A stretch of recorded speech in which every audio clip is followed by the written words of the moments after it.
सियासी भाषा के चीरहरण की।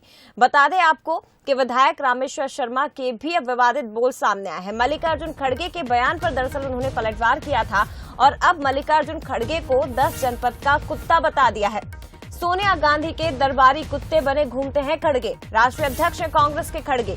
ये बयान उनकी ओर से दिया गया है कि दरबारी कुत्ते बने घूमते हैं और कांग्रेस को कुत्ते गिनने की आदत हो गई है। कांग्रेस के राष्ट्रीय अध्यक्ष ने, आपको बता दें, खड़गे जिन्होंने बयान दिया था कि कांग्रेस ने देश के लिए अपनी जान दी है, लेकिन बीजेपी नेताओं के घर में एक कुत्ता तक नहीं मरा। ये मल्लिकार्जुन खड़गे की ओर से बयान दिया गया था, लेकिन रामेश्वर शर्मा ने इस पर जब पलटवार किया तो उन्होंने भी उसी भाषा का इस्तेमाल किया जो कि मल्लिकार्जुन खड़गे ने किया। तो भाषा का स्तर लगातार राजनीति में, सियासत में गिरता जा रहा है। कभी नीच जैसे शब्दों का इस्तेमाल होता है, कभी रावण जैसे शब्दों का इस्तेमाल होता है, कभी कुत्ते जैसे शब्दों का इस्तेमाल होता है। तो राजनीतिक भाषा जो है, जो इसकी दिशा है, वो आखिर किस ओर जा रही है, ये भी एक बड़ा सवाल है। लगातार एक के बाद एक बयानबाजी हो रही है, लेकिन सियासी भाषा का ध्यान कोई भी राजनीतिक दल या फिर कोई भी राजनेता नहीं रख रहा है और इसी तरह से इस भाषा का चीरहरण हो रहा है। हमने आजादी लाई है, देश को आजादी दिलाई है और देश के एकता के लिए श्रीमती इंदिरा गांधी जी अपनी जान कुर्बान करी है। राजीव गांधी जी अपने जान दिए हैं इस देश के एकता के लिए। तो ये सब हमने किया, हमने अपनी जान दी, हमारे पार्टी के नेताओं ने जान दिया। तुम क्या किए? आपके घर में कोई देश के लिए कुत्ता तो मरा है? क्या कोई तो कुर्बानी दी है? नहीं, लेकिन फिर भी वो देशभक्त, और हम कुछ भी बोलेंगे तो देशद्रोही। हाँ, क्योंकि इनको कुत्ते गिनने की आदत हो गई ना, कांग्रेस को आदमी गिनने की आदत नहीं हुई ना, देशभक्तों का सम्मान करने की आदत नहीं हुई ना। ये कांग्रेस जो है, जैसे सोनिया गांधी के दरबारी कुत्ते ये बने घूमते हैं, वैसे ही उसी दृष्टि से ये देखते हैं। जाकी रही भावना जैसी, प्रमुहूर्त देखी तन तैसी। जो खुद कुत्ता होता है वो दूसरों को कुत्ते की तरह देखता है। इसलिए मल्लिकार्जुन खड़गे को समझना चाहिए कि खुद सोनिया के 10 जनपद के कुत्ते बने हों, इसलिए दूसरों को कुत्ता कहना अपराध है।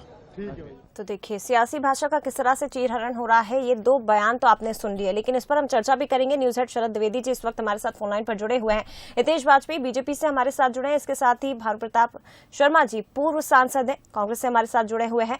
आप सभी का बहुत स्वागत है। सर, सबसे पहले शरद जी मैं आपके पास ही आना चाहूंगी, क्योंकि राजनीतिक बयानबाजी है और राजनीतिक प्रतिक्रिया लूं उससे पहले आपका जो आपकी प्रतिक्रिया इस पर मैं चाहूंगी। अगर कुत्ते वाले बयान दिए गए हैं मल्लिकार्जुन खड़गे की ओर से, या उस शब्द का प्रयोग किया गया है, तो क्या बीजेपी भी उसी तरह से जवाब देगी, जो कि खुद का अनुशासन का पाठ पढ़ाती है, लगातार अनुशासन में रहने की बात बीजेपी करती है? देखिए, ये राजनीति का वो दौर है जहां अब ये सीमा नहीं है कि अगर किसी ने कोई गलती कर दी है तो उस गलती का जवाब उसी तरह की गलती करके ना दिया जाए। अब ये दौर राजनीति का ऐसा प्रतीत होता है जहां अगर किसी ने इस तरह की भाषा का प्रयोग किया है तो दूसरी तरफ से भी वैसी भाषा या कई बार उससे भी निचले स्तर की भाषा का इस्तेमाल करके उसका जवाब दिया जाता है। और कहीं ना कहीं ये बात तो है ही कि इस तरह की भाषा का प्रयोग इसलिए भी बढ़ रहा है कि जिस पार्टी की तरफ से इस भाषा का प्रयोग किया जाता है उसके समर्थक जो हैं वो भी पसंद करते हैं इस तरह की भाषा। और कहीं ना कहीं देखने और समझने वालों का भी एक वर्ग ऐसा है कि वो इस भाषा में कोई कमी, कोई खामी नहीं देखता है। क्योंकि तभी राजनेता, अगर हम इसको गलती माने, तो ये गलतियां क्यों लगातार कर रहे हैं, और एक कर रहा है तो दूसरा भी उसका जवाब उसी तरह की गलती, तथाकथित गलती करके देता है। तो ये कहीं ना कहीं समाज की एक विकृति की तरफ भी इशारा करता है कि जिन चीजों को पहले खराब समझा जाता था, बुरा माना जाता था, वो चीजें अब स्वीकार्य होती जा रही हैं, जो बहुत चिंता का विषय है। लेकिन इसके लिए सिर्फ राजनेताओं को दोषी ठहरा के निकल जाना उचित नहीं होगा। समाज का चरित्र और चेहरा बदला है, राजनीतिक दलों के समर्थकों का चरित्र और चेहरा बदला है, और इसी वजह से जिन चीजों को पहले राजनीति में त्याज्य माना जाता था, जिनको कोई भी राजनेता अपने भाषण का हिस्सा नहीं बनाता था, वो चीजें आज राजनेताओं के भाषण या उनकी सोच या उनके विचार का हिस्सा बन रही हैं। तो इसके लिए सिर्फ राजनेताओं के ऊपर छीटाकशी करके निकल जाना उचित नहीं होगा। लेकिन इसका समाधान अगर आप मुझसे पूछेंगी तो मैं नहीं समझ पा रहा हूं। आज अगर आप मुझसे पूछें कि समाधान क्या है तो मुझे लगता है कि ना राजनीतिक दलों में अपवाद स्वरूप ऐसे बयान आए हैं जिन पर हमने देखा है कि राजनीतिक दलों के जो नीति नियंतागण हैं उन्होंने, या ऐसी कोई उनकी बॉडी है जो इस तरह की फिल्ट्रेशन की बात करे कि ये गलत बयानी है, इस तरह के बयानों से हमें बचना है। मैं निरंतर इस तरह का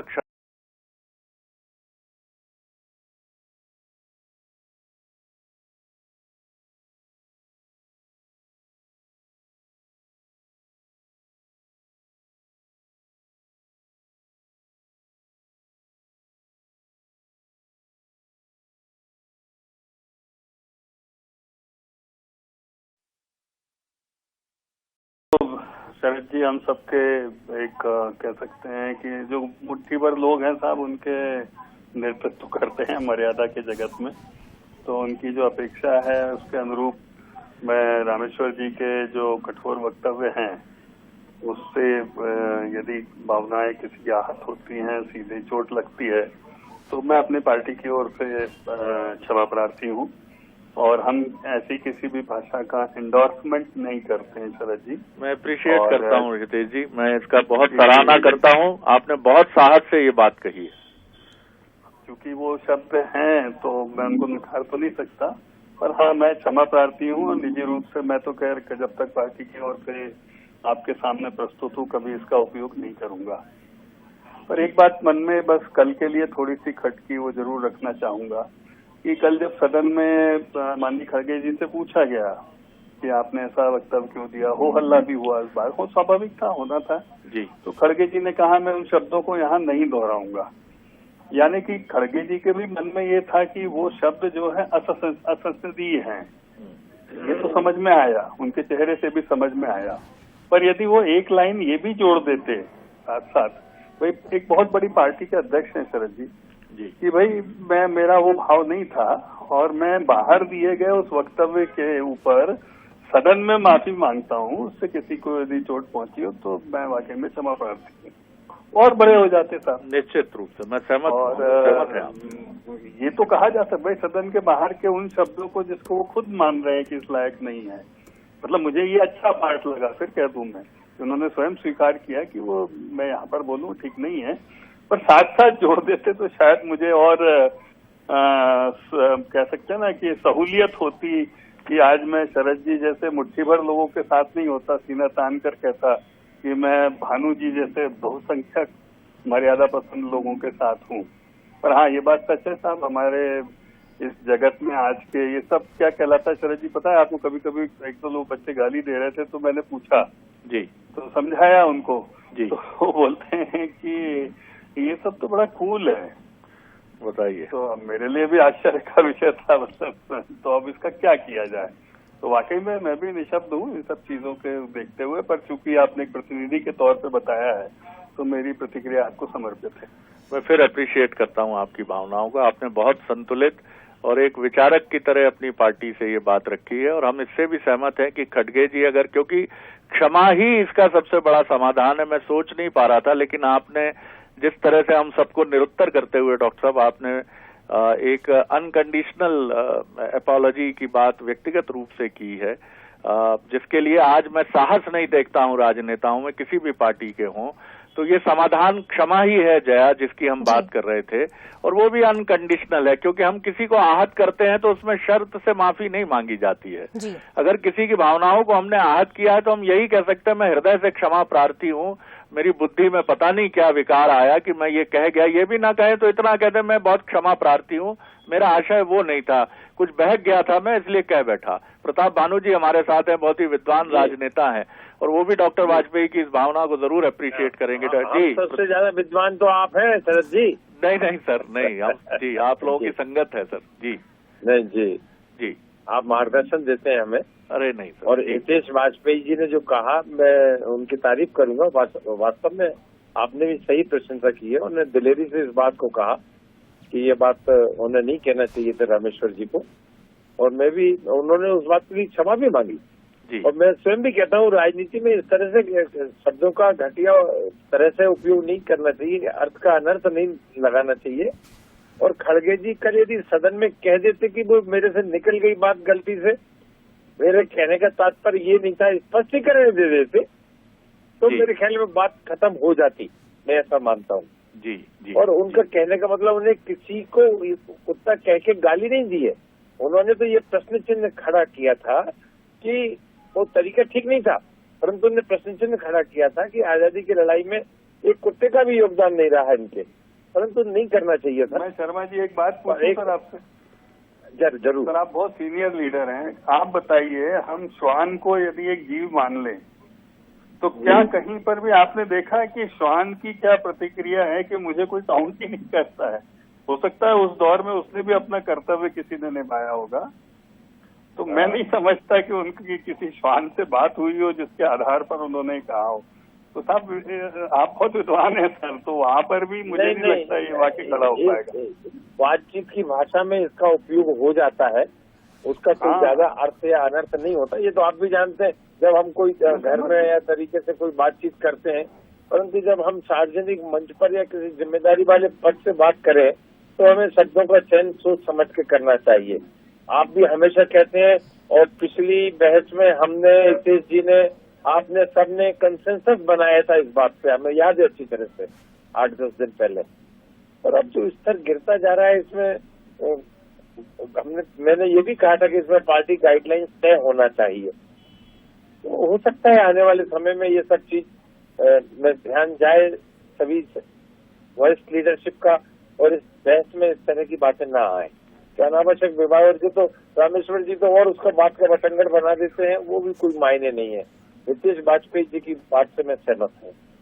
और यहाँ ये बड़ी महत्वपूर्ण बात है जिसकी तरफ डॉक्टर वाजपेयी ने भी इशारा किया और आपने भी, प्रताप भानु जी, आपने भी इशारा किया कि एक तो गाइडलाइन बननी चाहिए और दूसरा इसमें सामाजिक क्षरण भी बहुत जिम्मेदार है कि अगर आज के बच्चे, जैसा डॉक्टर हितेश वाजपेयी ने जिक्र किया कि अगर वो अभद्र भाषा का या गाली गलौज की भाषा का उपयोग करते हैं और आप उनको टोकते हैं तो वो कहते हैं कि sir it is very cool, ये तो बहुत कूल है, मतलब इसमें आपत्ति क्या है। तो ये संस्कार जो समाज में हम दे रहे हैं, क्योंकि आप कहीं अन्यत्र से विधानसभा में या लोकसभा में आप माननीयों को लेकर नहीं आ रहे हैं, आप इसी समाज से लेकर आ रहे हैं। लेकिन हम फिर कहेंगे कि ये सिर्फ राजनेताओं पर आप आरोपण करके नहीं निकल सकते हैं इसके लिए जैसे पत्रकारिता में आप कहते हैं कि एडिटर गिल्ड्स हैं और भी संगठन हैं जो पत्रकारिता के मूल्यों या मानदंडों का उल्लंघन होता है तो वो स्वयं देखते हैं। इसी तरह राजनेताओं के भी संगठन और इस तरह की चीजें होनी चाहिए जो फिल्टर करें, और ये जरूरी है, इसमें किसी को कोई हेय भाव नहीं देखना चाहिए कि हम नीति नियंता है तो हमारे लिए क्या गाइडलाइन होंगी। निश्चित तौर पर ऐसे ऑर्गेनाइजेशन होने चाहिए, जैसे हमारी लोकसभा देश की सबसे बड़ी पंचायत, सबसे बड़ा मंदिर है लोकतंत्र का, वहां ये विषय आने चाहिए कि ये आपत्तिजनक है और इसके लिए वही संबंधित व्यक्ति तय करें कि क्या होना चाहिए। तो मुझे लगता है कि तब हम इसके निवारण की तरफ बढ़ेंगे। लेकिन बहुत अच्छा लगा कि दो संभ्रांत राजनेताओं ने बहुत भद्रता से इस विषय पर चीखने चिल्लाने के बजाय दुख, हम लोग आप जैसे लोगों से शिक्षित और प्रशिक्षित हैं। सर ये हम आपसे प्रशिक्षित हैं सर, ऐसा नहीं है। मुझे बहुत अच्छा लगेगा, मैं फिर आप दोनों की बहुत प्रशंसा करूंगा कि आप जैसे राजनेता हमें बताते हैं कि उम्मीद पर दुनिया कायम है, और आप लोगों के स्वर में की भी तारीफ करूंगा जिस विवाद तरीके से उन्होंने इस चीज को स्वीकार करके। निश्चित तौर पर बहुत धन्यवाद प्रताप भानु जी, और बहुत शुक्रिया डॉक्टर हितेश वाजपेयी आपका ji. Thank you doctor Hitesh Vajpayee ji, आपको भी धन्यवाद सर जी। जय। बिल्कुल सर, बहुत धन्यवाद आपका भी। सियासी भाषा के चीरहरण पर हालांकि हम चर्चा कर रहे थे, लेकिन ये वाकई में सच है कि जिस तरह से भाषा की मर्यादा राजनीति में गिरती जा रही है, कभी नीच जैसे शब्दों का इस्तेमाल, कभी औकात जैसे शब्दों का इस्तेमाल, रावण जैसे शब्दों का इस्तेमाल, ये तमाम जो शब्द हैं इन्हें लेकर एक गाइडलाइन जरूर बननी चाहिए, फिल्टर जरूर होने चाहिए। और ये बहुत अच्छी बात है कि जो राजनीतिक प्रवक्ता इस वक्त हमारे साथ जुड़े थे उन्होंने इस बात को स्वीकार किया है कि हाँ, राजनीति में इस तरह के शब्दों का इस्तेमाल हो रहा है जो कि नहीं होना चाहिए।